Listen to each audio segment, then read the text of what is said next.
Alrighty, so it's about that time. We'll probably spend a little bit of time in the beginning here chit-chatting, just see if anyone else pops in.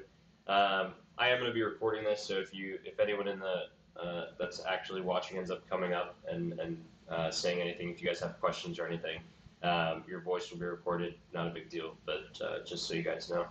Other than that, I'll kind of introduce myself for the people that I haven't worked with in here, which I think is pretty much Lisa Lee, and I mean, Chase we've controlled together, but that's pretty much it. So this will be the first of kind of a series that I'm working to get out there of a ZAB Masterclass, where we kind of touch on topics that aren't usually talked about during general training. And we'll kind of work in different aspects. Some will be pretty specific, some will be general. This one today, we're talking about traffic management techniques, and we're going to talk about it from each position in the terminal environment. So that's delivery all the way up through TRACON.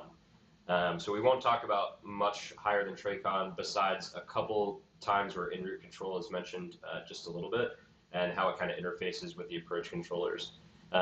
Nothing in this presentation goes super in-depth with either one of those positions, simply because I want everyone who's kind of watching to be able to take a little bit of each thing in, and I don't want it to be too complex for those who aren't maybe not at a higher level of rating yet.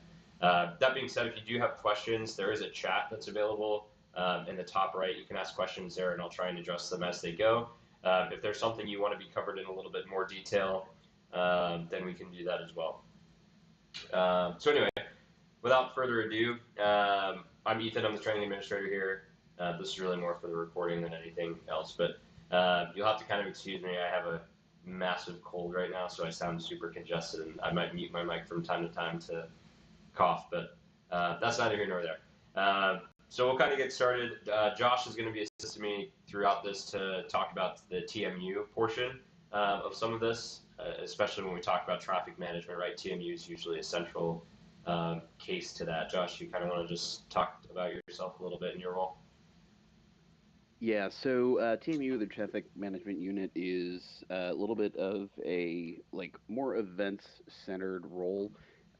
Typically, real world, it's like a day-to-day operation, but seeing as we don't have typically a whole lot of activity, more so gets activated during events when there's a lot of traffic and coordination between facilities needs to happen easily. So, as part of the TMU, we're working with the different organizations around us, the different facility centers, VAT USA directly. There's a whole VAT USA system command center. So up and down, and there's a lot of immediate, hey, we're seeing all right, people are piling up on this route, start doing reroutes, this and that, or increase, decrease, MIT, stuff like that. So kind of the direct communication node in terms of what we're doing here versus what other facilities need around us. So yeah. Very nice. Yeah, and we'll touch a little bit more on TMU specific roles as it relates to the specific different control positions. So we'll kind of touch on it for delivery, ground, local, etc. As we kind of progress through the slideshow here. So really today the purpose is to kind of teach you guys some techniques that might not have been covered in your general training. I think one thing that I've noticed since I've assumed the role of training administrator here is that the previous training program definitely did the job, but it didn't really go super into detail. So I'm trying to bridge some gaps here that exist in the controller body now as I see it, just kind of observing on the network, and just kind of add to your guys' knowledge that's already there. Some of the stuff in here you're probably already aware of, but you might not have reviewed the 7110 literature for it in a while, and we'll kind of talk just through everything as that's going. So really major focuses for today are just techniques for managing traffic. We'll talk about it at tower cab levels and then in the TRACON as well. Primarily you're going to hear me reference Phoenix and P50 a lot throughout this presentation, but these techniques can be used in obviously any control facility that we operate in ZAB. Now, part of the reason that I'm going to be talking about Phoenix a lot is because that's where most of our events happen, and where a majority of our traffic, if there is an event, is going to flow in and out of Phoenix. So we'll talk about specific scenarios for Phoenix in a lot of these cases, but again, they can be applied anywhere. After we kind of talk about the techniques at anything, we're going to go into little sweatbox scenarios. So I've got 2 controllers that are C1s, which is really good because you guys can kind of jump in for the local and terminal scenarios if you guys want to do that. And then we've got an S1 who can kind of jump in for the other stuff. So we'll kind of explore the scenarios and see how you guys handle that after we discuss some of the techniques. And that'll be that. Afterwards, we'll have a little bit of a Q&A. I'm kind of expecting this to go about an hour, maybe a little bit over. Again, we're not going super into detail with any of these concepts. If you guys would like to, I'm more than happy to, and you can just kind of ask those questions as we go through the presentation. All right, so let's start at the very beginning. We're kind of going to go through an S1 role, right, all the way up through S3 level controlling. And we'll talk about how each one of these positions can kind of assist the other, right? This is one massive puzzle that we're working with, especially when it comes to high volume traffic events, where, you know, one small, well, seemingly small thing that a delivery controller does, right, can have a huge impact downstream, even in a completely different sector, right? So if we're talking about ZLA, right, something that a delivery controller does on the ground at Phoenix can have a huge impact to traffic and everything, even in something like ZLA. So we'll kind of talk about managing from the source, and this is where we're going to talk about flight plans, reroutes, and all that stuff. And this is in particular focused on clearance delivery for now. The next section will kind of get into the ground controller's role. So in the real world, and it's something we can take away and use in the VATSIM environment as well, is the use of edicts, right? So an edict is an estimated departure clearance time. And effectively, this is something that a clearance delivery controller can initiate as a TMI, or what's a traffic management initiative, right? Generally, this is something that's handed down from TMU, right? And Josh would be the person who would do that, saying, you know, hey, maybe we need to get some edicts going. And in general, this can also come from booking slots, right? So VATSIM does this thing with certain events where we can book slots for certain times for individuals who want to fly the event.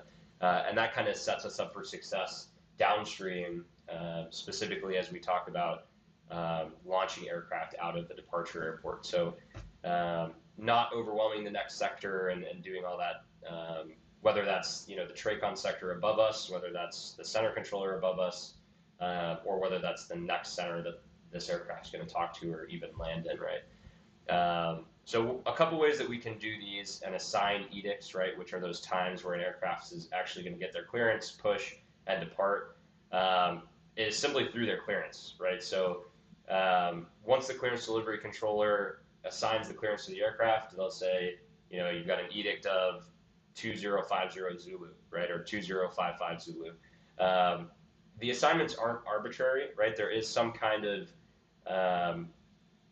rhyme and reason to how we assign these. And in general, the time difference between these edicts is going to equate to an MIT or a mile and trail requirement for some kind of sector. And this can also be used not even for MIT, but for a local controller as well, to not overwhelm the local controller. So the clearance delivery controller, if they're using V-strips, there's an easy way to do that where we can kind of put in one of the scratch pads. It doesn't have to be the one that I've put there, but any one of those boxes, you can kind of put, you know, when you might want to send that aircraft out and assign that edict in that way. Something to consider with edicts as well is you don't want to stack the same departures at the same time, right? So let's say in this case, right, I've got 2 Roadrunner departures here at the bottom. These are the guys that I'm going to sequence out, right? And separate them a little bit. So with this 5-minute gap here, and that's assuming that they're actually going to take off exactly at their edict, I've essentially established 10 miles in trail. In general, it's going to be longer than that. This is assuming 170 knot ground speed. And, you know, you take 170 divided by 60, that gives you your per minute. And you can kind of work out from there exactly how much distance you're going to have. Particularly when we're talking about launching airplanes, this is going to become a local function that we'll talk about in the next section here. And then something else I wanted to highlight as well Not that everyone actually uses this in VATSIM, but this middle section here on the strip, the only reason it's 0 now is because this is from a sweatbox. However, if someone actually puts their departure time or their proposed departure time, that'll show up in this middle box here in Zulu. The P is proposed, and then of course the Zulu time. So again, not something we're going to do every day, right? These are kind of event-specific things, but we'll kind of move on from edicts. Questions on it? Anyone have any questions on edicts now? Again, this is going to be something that generally would be briefed before if it was going to happen, and Josh would touch on that. And if we did need to meter or ground stop or anything like that, that's something that Josh could talk about as well a little bit later. So generally using conjunction with edicts, you're going to have something called pushback metering, right? This is where the delivery controller, and this is something that happens in real life at Boston every day, will meter when an aircraft can push. And this is favorable for a couple reasons. In the real world, it's favorable because if you don't push, you're not going to start an engine, which means the airline's not going to spend money on gas. In VATSIM, it means we have control over who's departing and where they're departing. Remember, from a delivery perspective, we can start sequencing as early as the gate, right? Especially if we're going to be using metered pushback kind of stuff. And we'll talk about at the end of the ground portion as well, how we kind of have thought about implementing this for certain events, and Josh will talk about that. Generally, pushback metering in and of itself, if you're not conjoining it with an edict, is used for kind of short duration rushes, right? So think you have a lot of people, a group flight maybe connect, and they're all going to the same destination. We can start metering at the gate, and that's really going to help the ground controller out, number one, because it's not going to add a bunch of congestion on these taxiways. And it's also going to help out all of the controllers downstream, right? They're not getting this influx of traffic in their airspace all at once. So the way that we can kind of affect this as a clearance delivery controller, we can manage the push directly.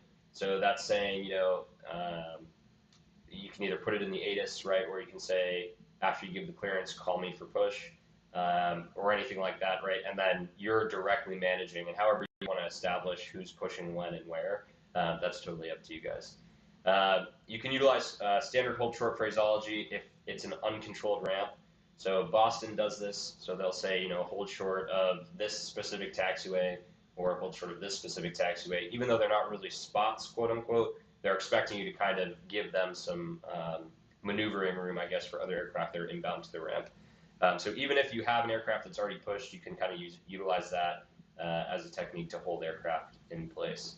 The same intervals we kind of talked about before, so there's those 2 minutes to 5 MIT, 5 minutes to 10 MIT, and 10 minutes to 30 MIT still apply here as well. We kind of talked about sequencing beginning from the clearance delivery perspective, and that's usually a departure based. I should say departures, not arrivals. Oh well, I threw this together in like 2 days, so here we are. So whenever we're sequencing, right, based on departures, let's say you have 3 on the Zephyr 2 and 3 on the Keynes 3, right? You're not going to want to send all 3 in groups at the same time to take off from the same runway on the same departure. This is where we can kind of meter that pushback, right, to ensure that all these aircraft are hitting the local controller in a sequence that makes sense. And we'll kind of talk about sequencing here shortly as well. Josh, do you want to talk about TMU's role in clearance delivery? Yeah, so as mentioned earlier, TMU ultimately, based on what we've seen previously with events, like TMU is starting to get a little bit more involved. And so previously it's been more of just handling like, all right, we're going to basically sequence a bunch of aircraft off the runway. So it's been more directly involved with tower, but it would be great to get into a sort of position where everyone's working together for it. And so based on sort of, all right, hey, we're going to have to start doing edicts, we can pass that down to whoever's on delivery or ground to start, basically starting from the beginning instead of just releasing a bunch of airplanes and having everyone lined up on the taxiway, which becomes a whole disaster. So in a lot of cases, too, for events where we know that we're going to have like significant traffic, I think Oakland and LA are doing their Cal Scream event, and they are actually doing across the pond style, like people sign up for the departure slots. So that also helps. Like it's a given solid metering. Whereas, in other situations too, if taxiways are getting backed up or this or that, the controller or whoever's on delivery kind of has some latitude to do what they need to keep things looking good, and we can also reach down and say, hey, if you wouldn't mind like pausing departures to this place or so on and so forth, we can kind of like spread the workload versus putting it all on tower. Yeah, excellent. So something else that is kind of a TMU function that I've thrown in here is reroutes, right? So if certain sectors are taking weather into account and vectoring people around weather or issuing reroutes around weather, reroutes are going to really begin right at the source, and that's going to be with your clearance delivery controller. I can't tell you how many times for some kind of TMI or some kind of weather event I've gotten a reroute after I push back, right? So this is something that happens very frequently in the real world, and we don't really utilize it a whole bunch in VATSIM, but during events it's something that can be very, very useful, especially if you have 3 aircraft entering, or not even 3, maybe 7, 8 aircraft entering ZLA at ELDA, right? You can find some kind of reroute to move that move those airplanes around. And it's not only going to prevent congestion in your airspace or the TRACON above you or the center's airspace, it's going to also really alleviate pressure on ZLA or any other sector. I'm just using ZLA because it's the easiest example, but any other sector is really going to get a lot of relief from that.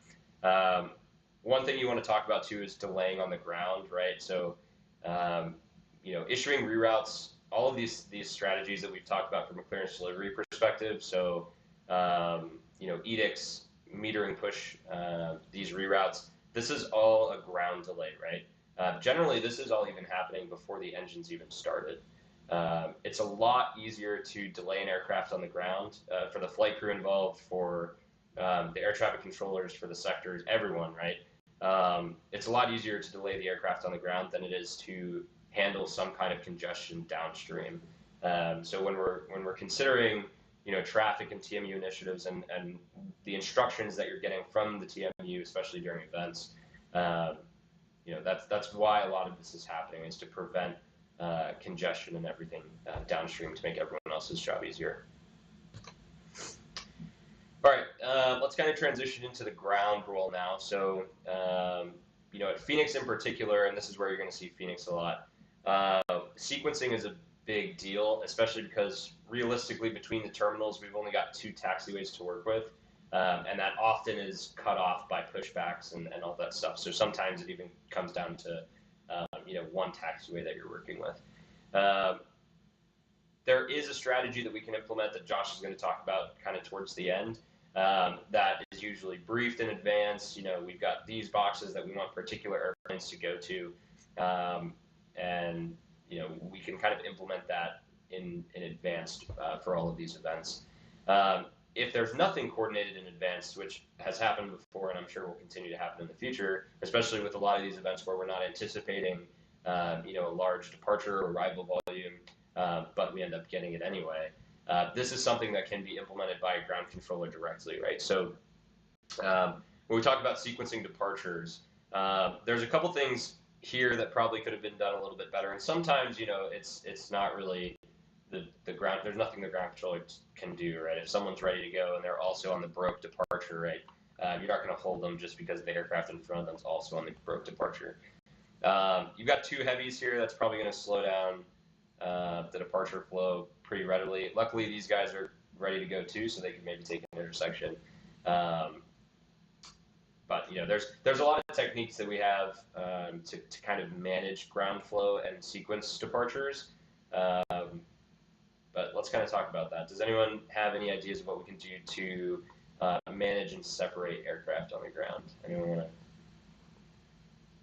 chime in? I think you guys can request there's a button on the bottom of Discord, I think.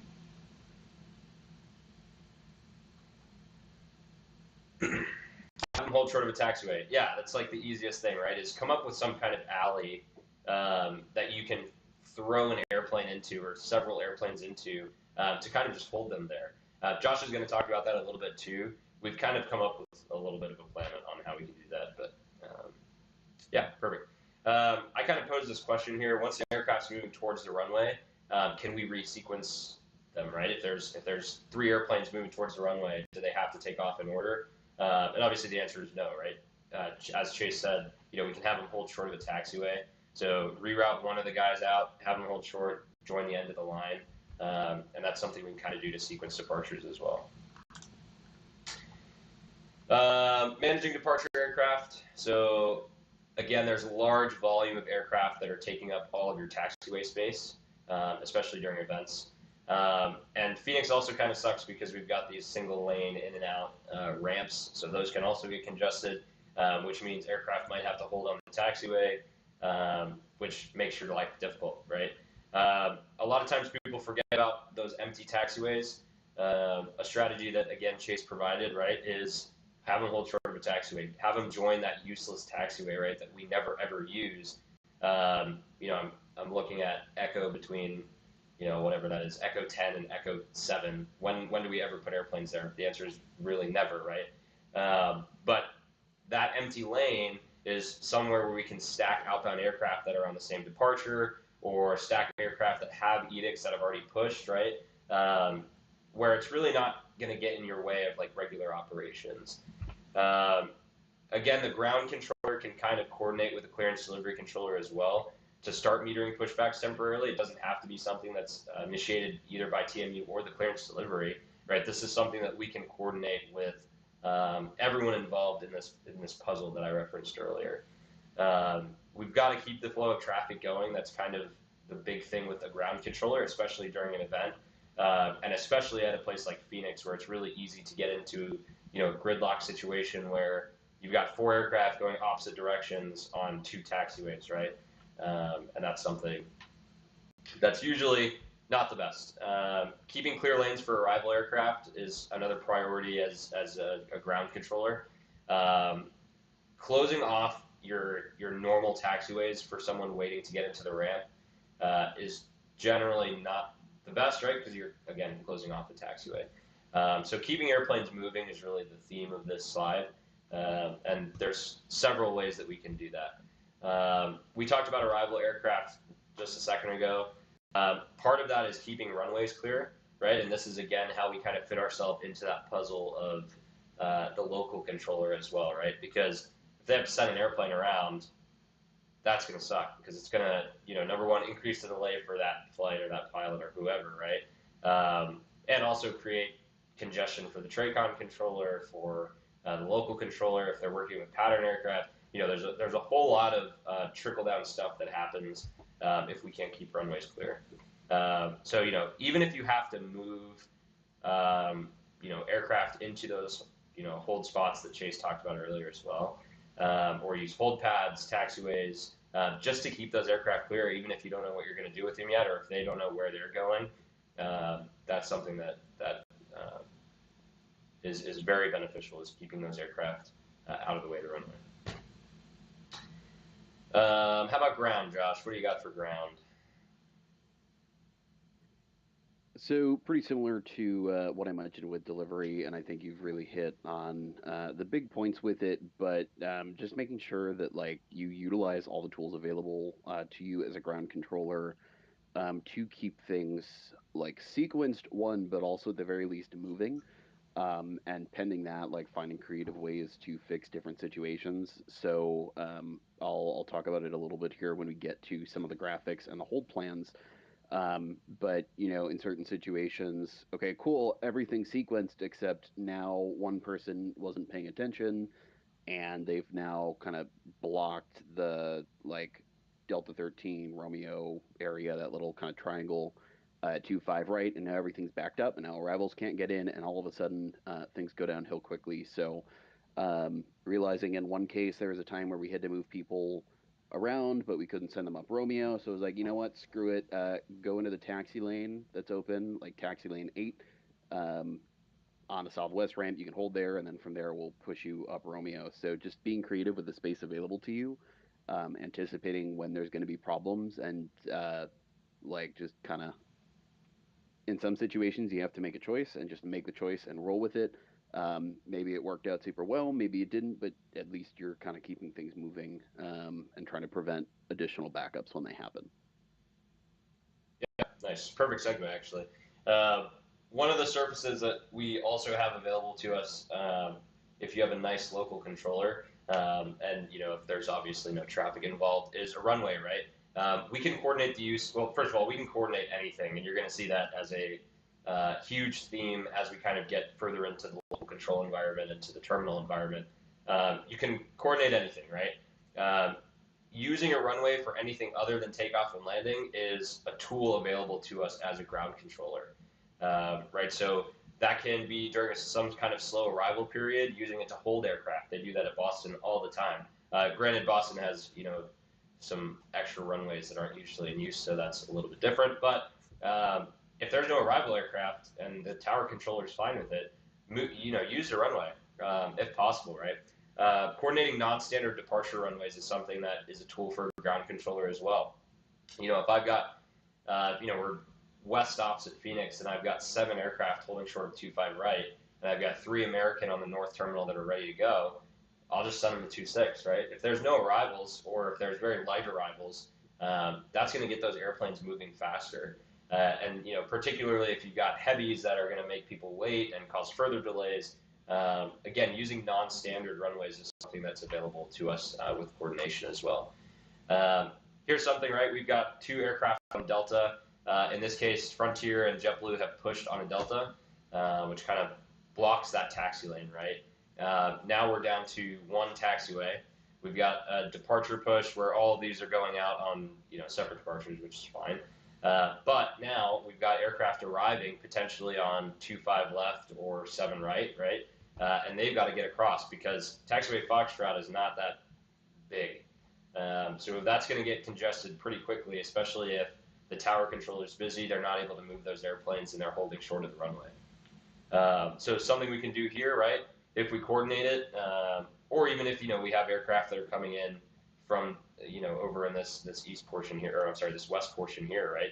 If we've got arrivals that are coming in who have crossed downstream, right, and we've got to go, maybe onto runway 7 left, bring them up 7 left and around the corner. That's something we can do. Or if tower needs to cross them, right? We've got this lane open to kind of get around here, get around this block here with the pushed aircraft. But we can send aircraft onto the taxiway or onto the runway, right, and use the runway as a taxiway. Now, in this situation, this is something that local would do here, right, because this, Foxtrot is under local control. But theoretically, it's something we could do as well if we had these aircraft inbound from, one of these west taxiways. And it's all possible coordination, right? So these arrival guys are going to taxi up the runway, even though it might be used for departures. If it's not being used for departures actively, right, it's still a surface that's available to us. And that kind of goes back to what Josh was talking about of getting creative with how we move airplanes. And this is one way that we can kind of do that. Josh. Alrighty, so some of the ground concepts we've talked about at this point, and it's a little maybe a little difficult to see. So starting with the right graphic, this is kind of looking at the ground metering hold boxes. Um, any chance there's a bigger image of it? Here, I can just do this. Maybe.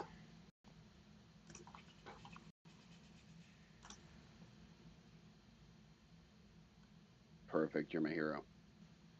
All right, so looking at the hold boxes, this sort of plan came up as we kind of put out the forest fires after the F and Oscars event with LA. We had a bunch of controllers on before the event, which was awesome, but it generated a bunch of traffic before we even started. And so once all the TMIs went into effect, it turned into a disaster. So one of the issues we realized is that, okay, so we have all these airplanes moving around, nothing's really sequenced well to begin with.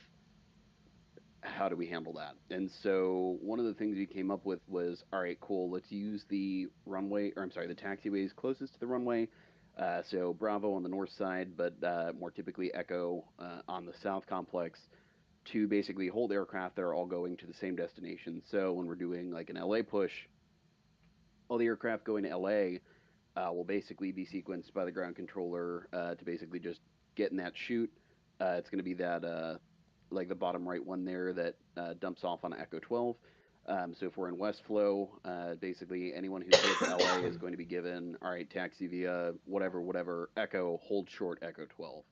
And so they'll join the line. Once they're in the line there, they'll monitor tower, and then from there that gives tower the opportunity to launch departures to whatever destination is in that box, but also sequence the aircraft on Delta that are departing, hold them short of Delta 13, and then aircraft coming down Romeo should hold short of Delta, and so those are basically going to be stop signs. It keeps that whole little roundabout area clear, but then the tower controller can also sequence between those two options as well, and hopefully keep things moving off of there.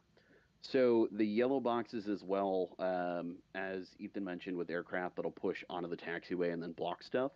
To try to prevent that, ultimately, what we can do is, assuming the alley is clear, give them permission to push onto whatever taxiway they need to, but have them continue their push back into the alleyway so that the taxiway is clear. Um, and that's something that, assuming there isn't traffic in the alley, should be perfectly acceptable for people to do. Um, and so these are the sort of things that we would want to have outlined clearly on the ATIS. If we're doing kind of not necessarily non-standard, but when we have a plan that pilots aren't going to be super in tune with, just making sure they understand of like, all right, cool, aircraft that push on the taxiways are expected to continue push into the closest clear alleyway if possible, so that we can continue moving aircraft around. And then same deal, if we are on East Flow, then it'll be the same deal with the box that lets out onto Bravo 3 and then the box that lets out onto Echo 4. So um, each box should only be used for one destination. So if we were doing a regional event, let's say with like ZLA, Denver, Oakland, whatever, we're in West Flow. So, all right, cool. All the aircraft that are going to LA are going to be put in the Echo box. And then all of the aircraft going to Denver, they'll be launched off 2-6. So we'll put them in the Bravo box. And this is going to prevent a situation where basically you have a bunch of LA departures in the box, and then all of a sudden there's a bunch of other airplanes in there too that are going to different destinations. So, all right, crap, now we're not really releasing them on the TMI they need, and we can't meter around them. Can't really sequence, so that's the problem there. And then any other departures that are not involved in that metering program are going to follow those green lines to basically go around them. So, and then the other picture that was on there was just kind of an example of what it should look like on the Aztecs, or on the tower view rather. Just of like, all right, cool. So you're going to have all the aircraft in the Echo boxes, starting with Southwest 694 there. The Echo box, they'll take Echo 12 intersection departure and go from there. And then tower can pull either from Romeo, starting with Air Shuttle 6262, and give them full length, or Southwest 262 up there on Delta to kind of full length departure, and they can sequence off of that as well. And then in between those pushes, all right, cool, it's time to launch another LA. Southwest 694, 1025 right at Echo 12, clear for takeoff, et cetera, et cetera. And so making sure that for whoever is on ground, making sure that the pilots recognize that like Southwest 2315 should basically pull up to where the first Southwest is. Don't go all the way down to the end of the runway, because that just ruined the whole process.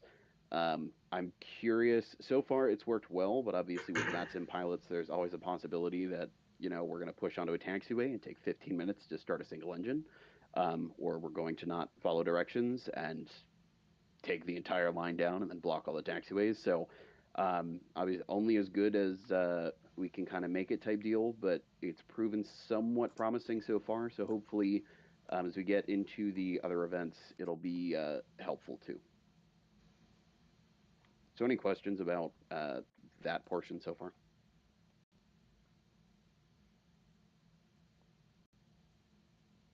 Cool. Sweet. All right, very cool. So that's pretty much ground. We'll talk about local a little bit, and again, we're not exactly going into super detail here. So if you guys do have questions, I think there's a way to like request to speak or something. I don't know. I'm also pretty new to this like whole stage channel thing. So like, if you guys do have questions, you can request to speak or just ask them in the chat channel as well, and that's fine. So let's talk about local a little bit. Coordination. Planning departures so that people aren't crashing into each other 5 miles down the departure end is generally what we're looking to do here. And that all comes down to sequencing, right? So local controllers are responsible for the separation of arriving and departing aircraft. We all know that. That's local in general, right? We have techniques available to us that'll be good to use during high traffic events, right, to sequence aircraft appropriately. We'll kind of talk about spacing departures when you're really, really tight, right? So if we've got, staggered 5 miles in trail on the arrival corridor or on the approach corridor, how are we going to get our departures out? If there's any kind of go around at all, you're adding 10 plus minutes to that flight, that pilot. You're congesting, the TRACON's airspace, even your own airspace if you're sending airplanes around, and you've got people in the pattern or anything like that. And we kind of talked about that before as well. So, being conservative and holding someone on the ground if you don't really think it's going to work out, or even if you're not sure, is always kind of the best bet to do. Now, that being said, there is a level of experience and comfort that is very effective, especially for high traffic events, where we are comfortable pushing aircraft in kind of a squeeze play situation, right? And that has its time and its place. And worst case scenario, you try a squeeze play, it doesn't work, and you do have to send somebody around. That's up to you guys. It's your decision really what you want to try. But yeah, so we talked about successive arrivals to the same runway and squeezing those departures out of there. Remember, an aircraft going 145 knots, which is probably an average airline approach speed, somewhere around there, give or take. It's going to be 5 nautical miles in 2 minutes, right? This is easy math. You take it divided by 60, that gives you your miles per minute. So you're going to do 5 nautical miles in 2 minutes, right? It takes about 90 seconds, and I use that number conservatively. It'd probably be less in real life. But on VATSIM, people line up and wait, even though they've been told to take off. So, dealing with the VATSIM pilot and working around that is something that we still have to consider.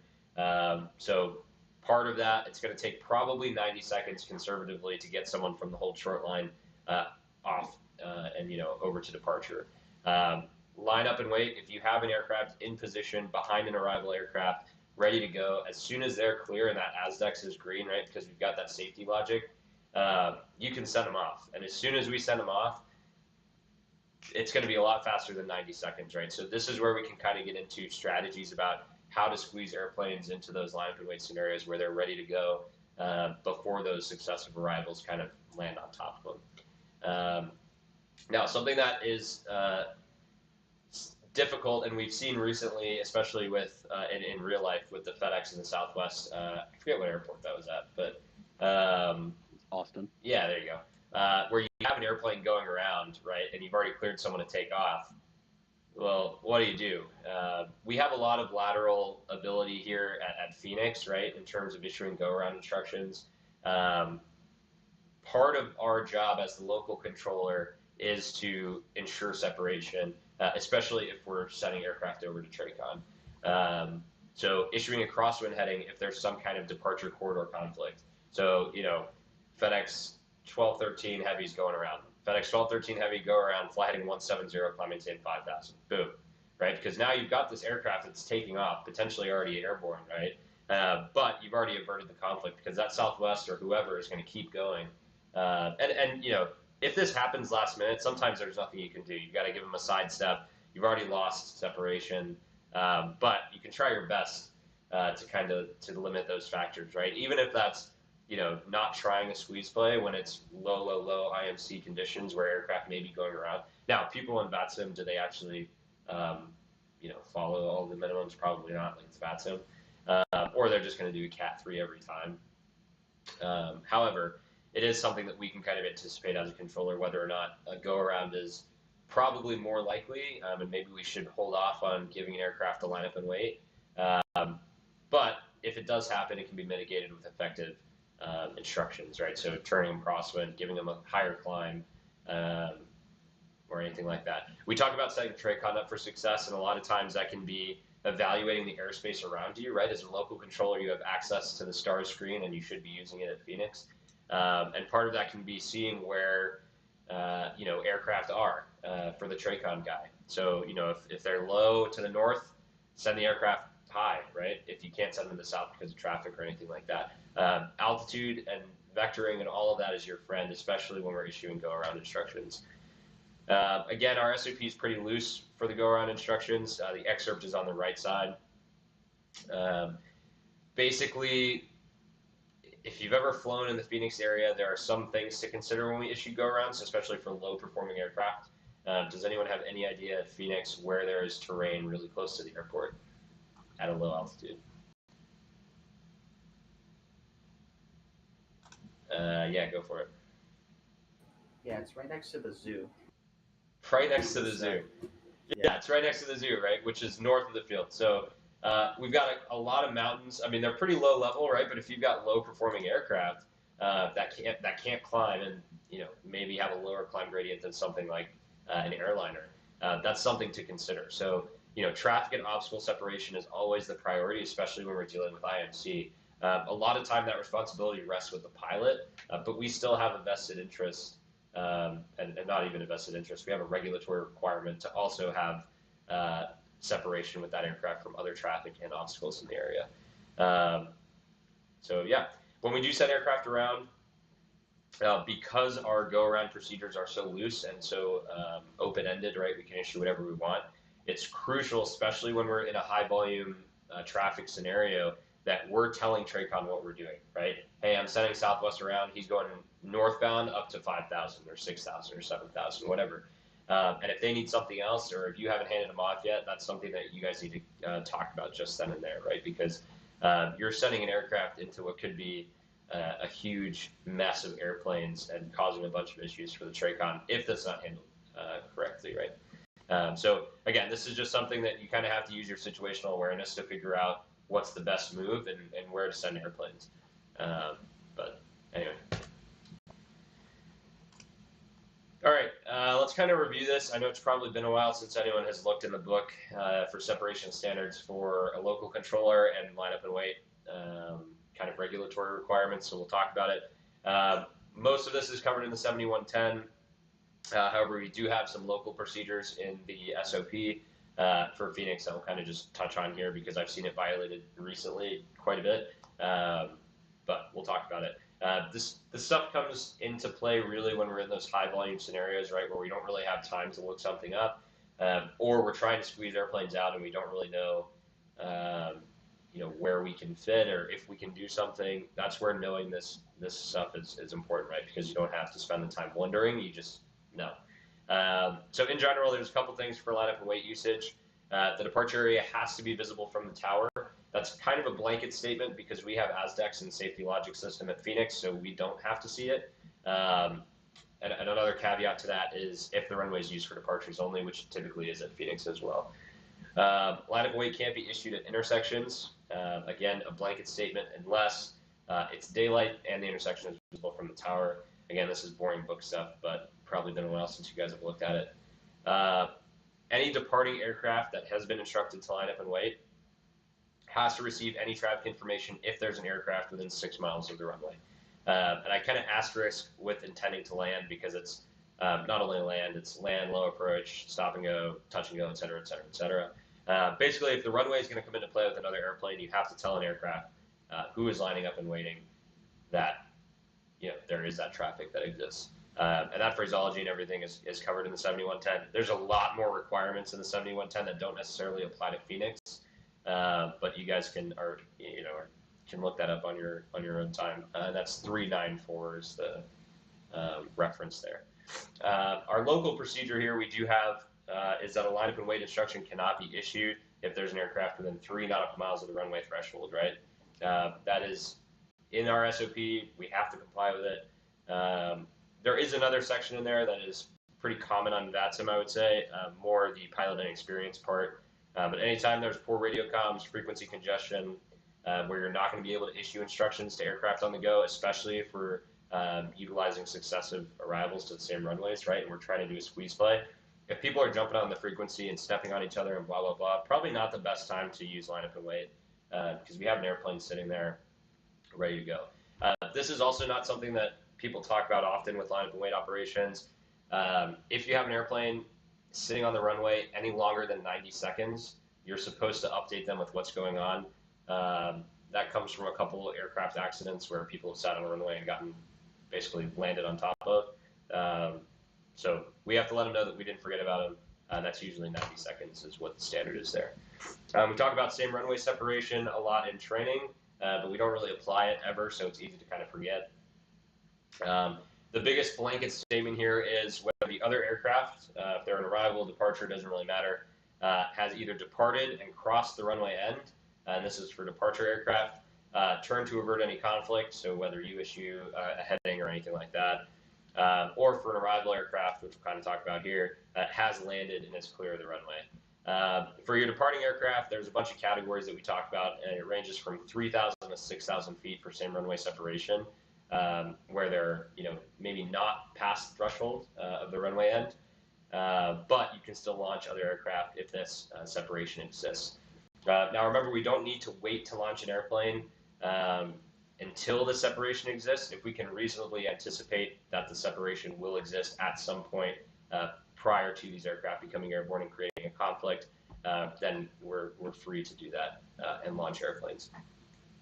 Again, you guys can kind of go back and look up what category 1, 2, and 3 are. Generally, if you just use 6,000 feet, it's a pretty safe bet, obviously because that's our maximum allowance, right? But you can get tighter than that, especially when you're dealing with like single-ended props landing on like the north runway at Phoenix. That's a kind of good thing to know these numbers so we can send aircraft out and all that stuff. So same runway separation also applies to landing, kind of similar with the category separation between 3,000 and 6,000 feet. However, same runway separation on landing and also departure is between sunrise and sunset, and that's something you can either simulate or not if you're looking to do that. Generally, we're not going to have that much of traffic where we need to utilize same runway separation on VATSIM, but if we're in these events, right, where we're dealing with high volume traffic flow, then it is a tool that we have. We do have some additional separation requirements that are spelled out in our P50 LOA with the tower cab at Phoenix, and that is 7 nautical miles or 2 minutes between Group B, which I put on the right side there, which are your turboprops basically and light jets, and Group A aircraft, so that's your turbojets, your airliners, right?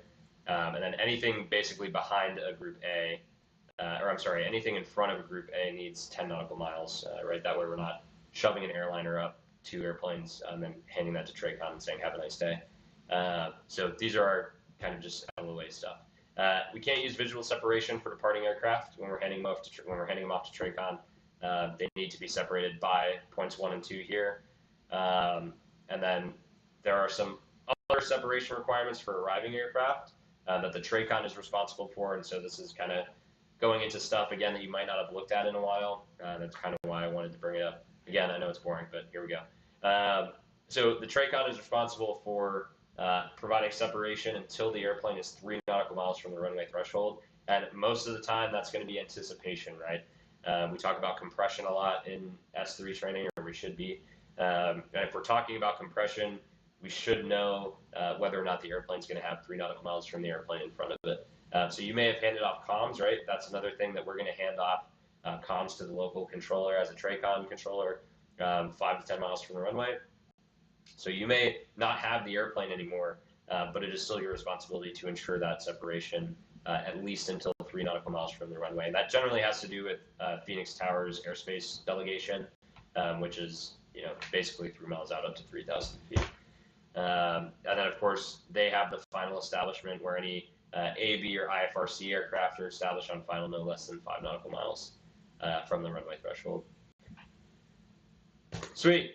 Now that that's over, let's talk about that non-standard runway use, right? We talked about it from a ground controller perspective. It's all about maximizing efficiency, right? Especially when we're dealing with high volume traffic events. Coordination with the TRACON controllers, ground controllers to utilize non-standard runways, like 2.6 for departures, 2.5 right for arrivals if you really needed it, and vice versa, right, for the other ones. Utilizing to maximize volume is really what is all about, especially as we kind of get into these high traffic events. So coordinating is key, right?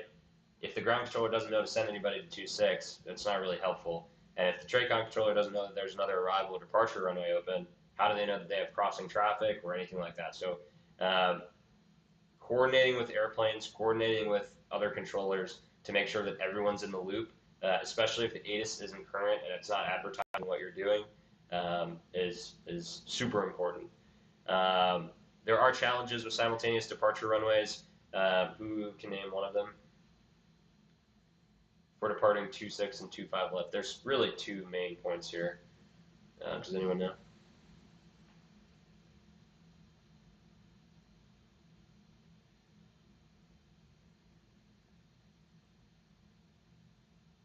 Yeah, so issuing departure clearances at the same time, that's one of them. Thanks, Chase. And part of that is conflicting traffic along the departure corridor, right? So we kind of talked about that as well. But if I'm setting an airplane on the Keens where they're going to make a left turn off the departure end once they reach whatever that is, 1,300-ish feet, right? And then I'm sending someone off on the Zephyr at the same time, at the same point, they're going to make a turn northbound. It's really not setting that TRACON controller up for success, right? And I'm going to go back to that puzzle analogy that I used where we're all kind of working together to ensure that aircraft are separated. That's part of that, right? That's going to occur way outside of our airspace as a local controller. But if you're launching airplanes at the same time and you've got crossing traffic that's going to conflict, way downstream, that should have been prevented, number one, and also could very easily have been prevented as a local controller. So yeah, very good, Chase. One other point, what's coordination for that when towers split north and south? So south has release authority. So if there's I think it's south has a release authority. Josh, do you know if that's correct? I think it is. Yeah, I'm pretty sure, and it's the primary position anyway. So So just be like, oh, that's it.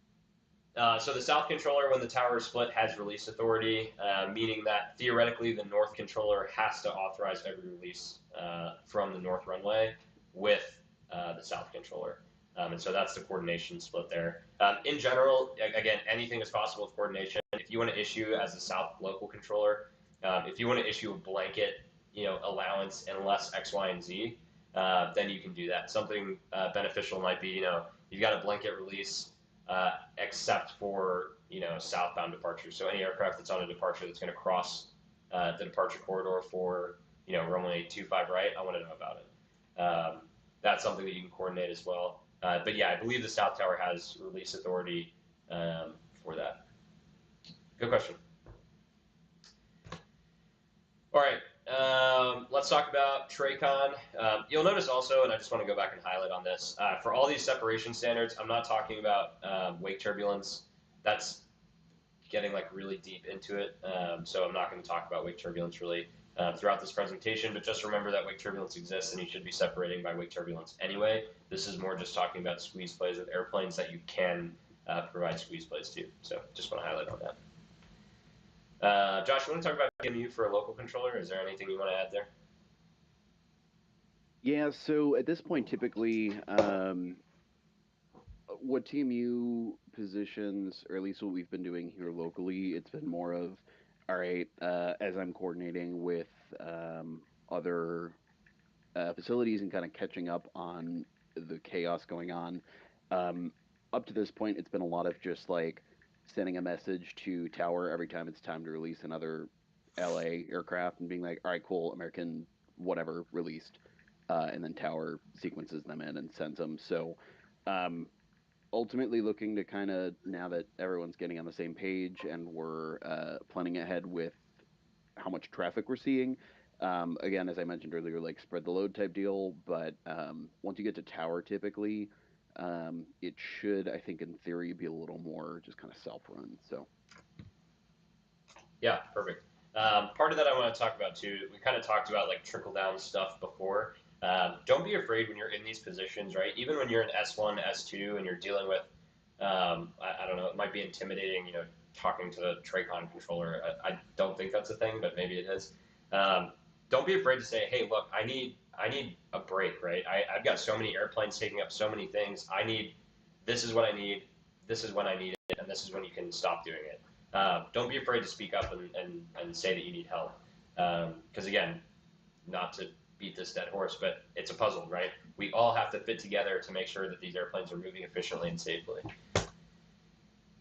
All right, TradeCon, pretty much right on schedule. Just to kind of summarize everything, once we're done with TradeCon, I'm not going into anything en route. We'll talk about some en route stuff in the TradeCon section, but then we're going to go into a little scenario thing. If you guys don't want to do the scenarios, you don't have to, but just something to kind of exercise your guys' skills and kind of apply what we've talked about today, which we'll kind of get into in the end. All right, let's talk about TradeCon. So approach sequencing, again, this is probably stuff that you guys have talked about. I would hope that you've talked about it.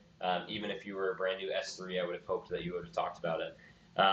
We talk a lot, and it's a kind of general implication with VATSIM that you usually have greater than whatever the minima is for separation in the airspace that you're working. And you know, for all intents and purposes, we'll assume that it's 3 statute miles and 1,000 feet vertically.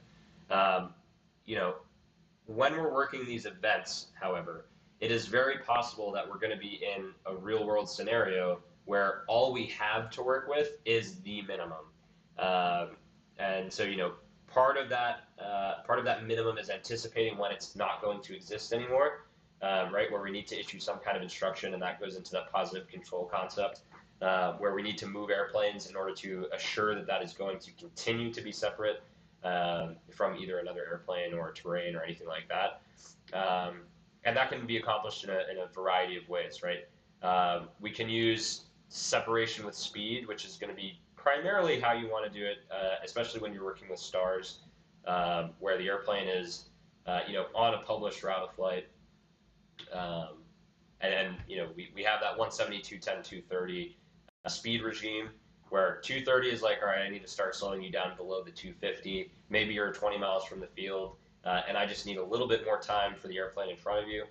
You know, 210 maybe being like, hey, I need you to start slowing down. You're at 250 knots. I need that time. And then 170 is kind of like, all right, you pretty much need to slow. I don't need you at final approach speed yet, but you've got to be pretty slow right now. 170 generally I'll use to keep airplanes fast rather than slow. So, you know, you can use something like 182. It doesn't have to be these numbers. So, you know, maintain 170 knots to Gypsy, clear the ILS, blah, blah, blah, or whatever. Just keep airplanes fast so they're not slowing. That happens on VATSIM quite frequently, which can really mess up your final, especially when we're packing a box to ship over to the local controller.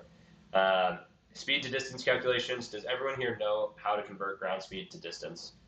Do we know how to figure out in a minute how long it's going to take, or how much distance an airplane is going to cover? Does everyone know how to do that? Yeah, ground speed divided by 60. For anyone who doesn't know how to do that, you know, you're talking about nautical miles per hour. If you divide out the hour, you've got it per minute, right? And then you can break that down into 30-minute segments. And CRC, which we'll kind of look at here in a second, particularly stars, right, has the option to display a distance to ground speed vector. If you don't have that turned on, you probably should, because it makes packing a final a lot easier, and vectoring in general a lot easier. Now we talk about packing finals a lot, right? Basically what that means is getting people on the final approach corridor, having them join their approaches and be separated by minimums, right? Which is, you know, that 3 statute miles. And then we talk about that dependent parallel approach separation, which is 1.5 nautical miles separate between the 2 runways. So there is a rule of thumb that we can use to get people turning exactly where they're going to intercept. And generally, it's just whatever the first number of their ground speed is, or first 2, I guess. So if you're doing 200 knots ground speed, if you turn them 2.0 nautical miles, that's about how much distance you need to complete the 90-degree intercept. And in general, that's where those vector lines we talked about, and I'll kind of demonstrate here in CRC shortly, get the airplane onto final, and you can kind of demonstrate it. That works really well for real-world airplanes. That ground speed, so let's say they're doing 170 knots, 1.7 nautical miles takes them to do about a 90-degree turn. That works well for real-life airplanes. VATSIM pilots usually take a little bit longer to start their turn, but again, they're usually running autopilot, so they, you know, it's pretty standard rate turn all the way around. The biggest part here, especially when we're talking about sequencing as a terminal controller, is anticipation, right? Where is this airplane going to be in 1, 2, 5, 10 minutes, right? And then is there a conflict? How can I avoid that conflict? And am I issuing positive control instructions? So part of that positive control instruction is, even if I've got 2 airplanes pointing at each other, but they're 20 miles away, I don't want to drop them both down to 4,000, right? Because eventually what's going to happen, if I forget about them, they're going to end up at the same altitude, probably less than 3 nautical miles from each other, right? So, anticipation is really the name of the game, especially when we're working with high volumes of traffic. We have some other options available to us that are not really touched on in S3 training. We talk about holding a little bit, but we don't really practice it, and it's not something that happens often as a terminal controller, especially, and on the network just during general traffic as well. Holding is an excellent tool. We use it. Well, it's used a lot in the real world. This is kind of our last line of defense for stopping airplanes as an arrival into certain airports. It's also a very good way to just get someone out of the way, put them somewhere where we don't have to deal with it. There are 3 types of holds we can do. There's a published hold, which is, we'll kind of get into here in a second, an unpublished hold, and a present position hold. Generally, the present position hold is for if someone kind of knows what they're doing on VATSIM, but they don't know enough to do an unpublished hold. And then if that all fails, then we go into like a box vector, right? Which is where we're just issuing vectors for an airplane to kind of either descend, slow down, whatever the case may be. And we'll talk about each of these cases here shortly. Both vectoring and holding can be coordinated with the in-route controller. If downstream is getting congested on the final, you need more time, right? We talked about that puzzle. We've talked about it a lot of times. Reaching out saying, hey, I need help with this, or I'm too slammed. I can't take any handoffs right now. Start holding airplanes, right? And again, this is a function of TMU, so Josh would really be the one to step in and say, it looks like you're getting a little slammed. Let me hold some airplanes for you. That's something that can be coordinated even by yourself without the traffic management unit as well if you really needed to. Box vectoring, just a side note here. I've done it during an event before. I'm sure everyone here who has worked an event, or maybe it's just me and I'm a terrible controller. If you send an airplane on a vector off course, it's very easy to forget about them. And they'll just end up 50 miles off course, and then you're like, oh yeah, I meant to do that, even though you really didn't. So keep the vector tight. Make sure that they're separate from aircraft, right? That 3 nautical miles. But they're not so far that it's going to take 20 minutes to get them back on course. Another option we have that a lot of people forget about and it's not talked about, we don't practice it at all, is crossing finals, right? So sending an airplane through final. If maybe you don't have the separation to get them on a box vector, you've got too many airplanes inbound, but they're still high, they're still fast, and we're going to see an example of that here shortly. Send them through final, right? They've got plenty of space on the other side, maybe. You can have them go through, turn them back in and intercept from the other side, and that gives them maybe an extra 5 to 10 nautical miles of space to work with and slow down or descend if you need to. All right, so holding. So we've got an unpublished hold example on the left. This is over the Willy Vortac or Willy VOR, and we'll kind of talk about the phraseology for that, which is outlined just there on A2. But I'll have you guys practice that. And then we've got the published hold, right? Published holds are obviously what's preferred. I would say that's preferred even for the in-route controller and for VATSIM pilots in general, because all they have to do is push a button that says hold, and it's going to execute that published hold. Generally, though, from a terminal controller perspective, this doesn't really exist in our airspace, besides maybe a missed approach point or missed approach holding fix. So we generally have to either do a hold at present position if we want to vector them somewhere and have them hold, or we have to issue an unpublished hold. So who in here wants to give that a shot of giving a hold clearance for that hold that's depicted there?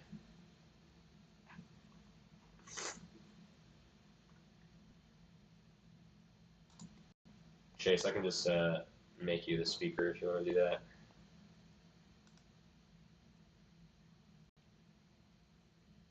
There he goes. All right, Chase, you want to give it a go? Yeah, we'll hold east of the Willy VOR on the 090 radial, left-hand turns, 5-mile legs, expect further clearance at XYZ Zulu. Yeah, perfect. All right, that's an unpublished hold. Any questions about unpublished hold phraseology? Does anyone have any questions about that? Nice job, Chase. Yeah, very nice. We've got a lot of double eyes that exist in ZAB as well, so I'm sure all of us would be happy to help if anyone does have any questions in the future. But that is an unpublished hold. Super easy phraseology once you practice it a couple hundred times. Yeah, so that is something we have in our toolbox. A lot of pilots on VATSIM, I'm not going to lie to you, would get that clearance and have no idea what to do with it. So another option we have is the box vectoring. Generally, you're going to do this off of a vectored route. Let's say you've got somebody pushing up, your arrival corridor. They're too fast because that happens a lot on VATSIM, or they're too high because that happens a lot on VATSIM. And they either can't slow down because they don't know the airplane, or they can't slow down because they're also trying to descend at the same time. If it's messing up your flow, just take them out of it, right? Let's say we've got an airplane over par, right? And maybe we've got some airplanes scattered up here over like, FinApp and kind of up here where this guy's pushing up and he's going to create an issue later on. And he doesn't know how to either do a hold or anything like that. Especially when we're dealing with high volumes of traffic, it's a lot easier to just send him away than to have to explain how to do a hold to him. So, we can do the right-hand turn, right? If we give him a 90-degree turn off course, what's that going to be? Off of 325. Took me a while to do the math too. It's 055. So 55 degrees, right? Turn right heading 055. Now, if I pull this guy off of this arrival, there's something else that I have to issue him. Does anyone else know what that is?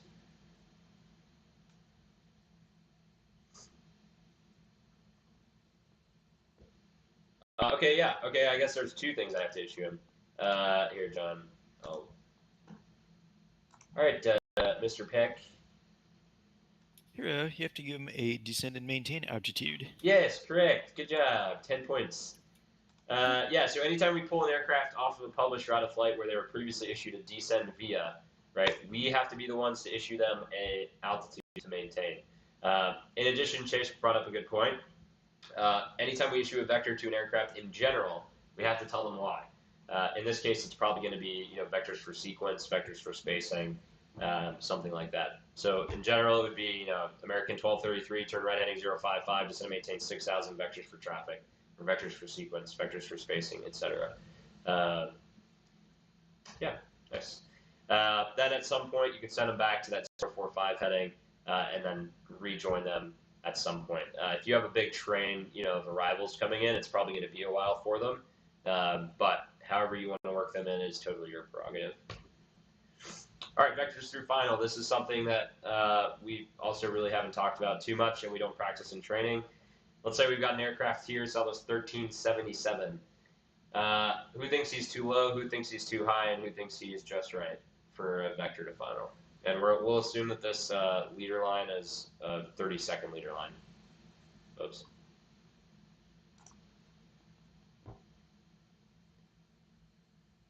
Whoever says he's too high first wins.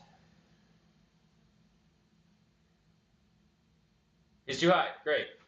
So he's at 6,700 feet and at 230 knots, right? So if we're looking at that, there's two choices we have here. One is to slow him down, and the other one is to descend him. Now, if we've got traffic over, Jaggle or Prune or anything like that, we've got to slow him down because he's then going to create a traffic conflict. But you can't slow him down without keeping him at the same altitude, and you can't descend him without, either keeping him at 230 knots. Or increasing its speed, right? There are two things that airplanes like to do. They like to slow down and they like to descend, but they don't like to do both at the same time. And that's kind of just in general across the board for airliners and transport category aircraft. We could turn them to final, right, and just hope it works out for the best. Let's say we even give him down to 3,000. We send him to the approach gate. That's really not a lot of time, right? We're talking from his present position, by the time he starts the turn inbound, it's maybe 7 miles, 8 miles. Not a lot of time for him to get down and slow down. So something we can do is shoot him through the final approach course, right? Not only does that almost double the distance that he has to slow down, we're talking, 10 miles, 15 miles now. We can also intercept him whenever, or even box vector him from there if he's not going down the way he should or the way that we're expecting. But let's say he positions himself appropriately. He's at 5,200 now, 200 knots. He's slowed down a little bit. He's probably at a good intercept point there, right? That waypoint that he's adjacent to, or a beam, is a 5,000 foot cutoff. Jaggle's a 4,000 foot cutoff. He's got plenty of time to be able to slow down and configure to intercept the localizer there. So vectoring through final. If we do vector through final, there's one thing we have to do. Does anyone know what that is if we vector through final? I don't know that this has ever been talked about in any kind of literature anywhere. Well, besides the 7110, but in our training material. If we send an aircraft through final, you have to tell them that they're going through final. Otherwise, pilots get angry, or not angry, but they think that you're bad at your job. So, you know, when they're all the way back here, it would be something as simple as Silence 1377, fly present heading vectors to the final approach course, or something like that. But just make sure that they know that you are intentionally sending them through the final approach course, either for the descent or for traffic or sequence or whatever. But that way they're not like, oh, did you want us to turn to join the localizer? And a lot of pilots on VATSIM have that armed already, so they're just waiting to join the localizer, which is, yeah. So that's vectoring through final. Tool we have. Let's kind of review merging target procedures. Remember, we're talking about operating the terminal environment when we're working at minimums. And so this is straight out of the 7110. When you are separated by the minimum allowable radar separation, so nothing more, nothing less, hopefully. If targets appear likely to merge, we have to apply these procedures, right?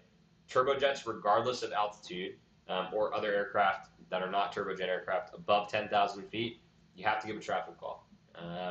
If targets appear likely to merge and they're separated by more, right, than that vertical separation minimum, then we do not have to issue that traffic call. But if you're working at 3 statute miles or 1,000 feet vertical, then you've got to issue the traffic call for targets that appear likely to merge. Once you issue that merging target, they may request vectors to deviate from traffic. You're supposed to provide it to them. And I would hope that you're anticipating and using positive control anyway to do that. Okay, terminal control TMU, Josh. Yeah, so typically with, if we have multiple TMU controllers, then there might be somebody that's working like the actual field and coordinating with that, and then starting to look into the radar environment. And so in certain situations too, if we can see that, all right, cool, we just launched a bunch of aircraft and things are about to get out of hand, or too many people are coming in, it's about to become a cluster, or maybe we see that, hey, we've got all these, like there's a train coming in from Albuquerque, one from Denver, and trying to figure out how that's going on. We can work directly with TRACON to try to come up with a plan or some sort of creative approach to the problem. So, yeah. Very nice. Yeah, very good. All right. So that kind of concludes the presentation. Does anyone have any questions, or does anyone want to delve into anything a little bit deeper? I know that was very surface level, but again, I'm kind of trying to make the information friendly to everyone who's watching at all rating levels. Does anyone want to go into a topic further? Does anyone have any specific questions?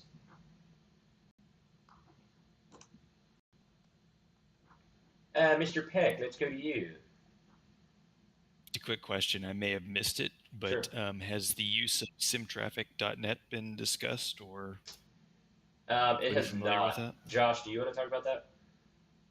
Yeah, so SimTraffic is, for those who aren't familiar, it is being developed by, I think it's Kyle Porter, who is doing a kick-ass job with it.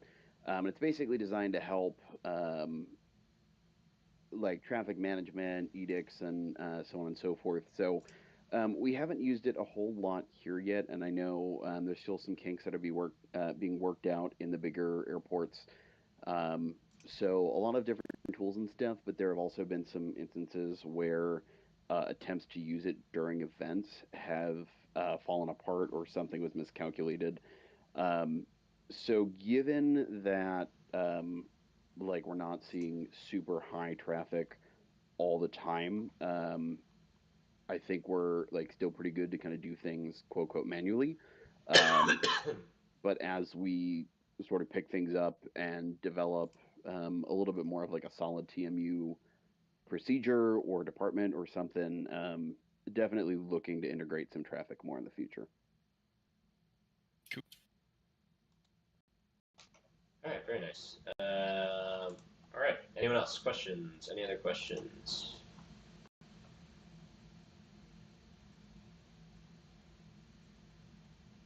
All right, cool. So I've got 3 scenarios that we can run through. They're sweatbox scenarios. Does anyone want to run through a scenario?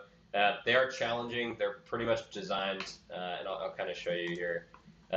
So, for example, the clearance delivery one, it's basically assessing how many aircraft you can get off the ground or hand off to other controllers in a certain amount of time.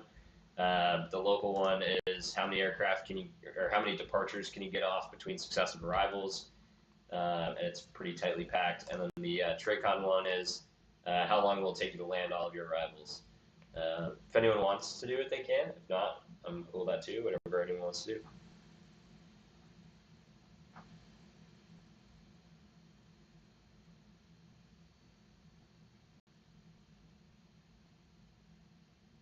All right, sweet.